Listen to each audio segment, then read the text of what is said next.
30 ఏళ్లుగా భార్య వాణితో నరకం అనుభవించానని టీవీ9 ఇంటర్వ్యూలో చెప్పారు ఎమ్మెల్సీ దువ్వాడ శ్రీనివాస్. తననే మా కుటుంబం కడుపున పెట్టుకొని చూసుకుందన్నారు వాణి.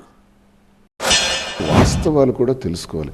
నేను మన ప్రెస్ మీట్లో చాలా క్లియర్గా చెప్పాను. నా 30 ఏళ్ల జీవితంలో ప్రతి క్షణం నరకం చూశాను.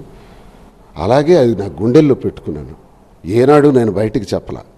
ప్రతి క్షణం నా మీద ఆధిపత్య పోరు, నాకు అవమానం చేసే పరిస్థితి. నేను మిడిల్ క్లాస్ కుటుంబానికి చెందినవాడిని. నేను రిచెస్ట్ పర్సన్ అని చెప్పలా.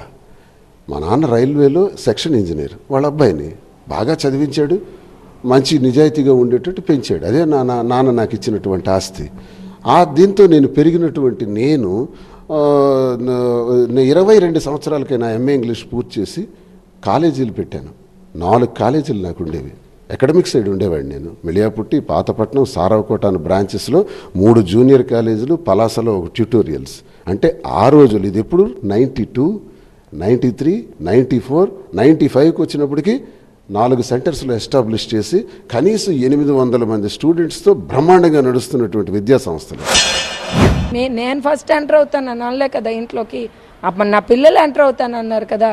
ఏమండి కడుపులో పెట్టుకొని పిల్లలకి ఎంట్రన్స్ ఇవ్వలేదు? ఎందుకు ఇవ్వలేదు పిల్లలకి?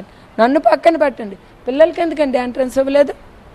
కడుపులో పెట్టుకున్న మనిషి అయినా మేము కడుపులో పెట్టుకున్నాం. 29 సంవత్సరాలు రూపాయలు లేకపోయినా ఆర్థికంగా అన్ని రకాలుగా బ్యాక్ బోన్ నేనుంటూ నేను కడుపులో పెట్టుకొని నా పిల్లలు నేను సాక్రిఫైస్ చేస్తే ఈరోజు ఈ స్థాయిలో ఉన్నాడు.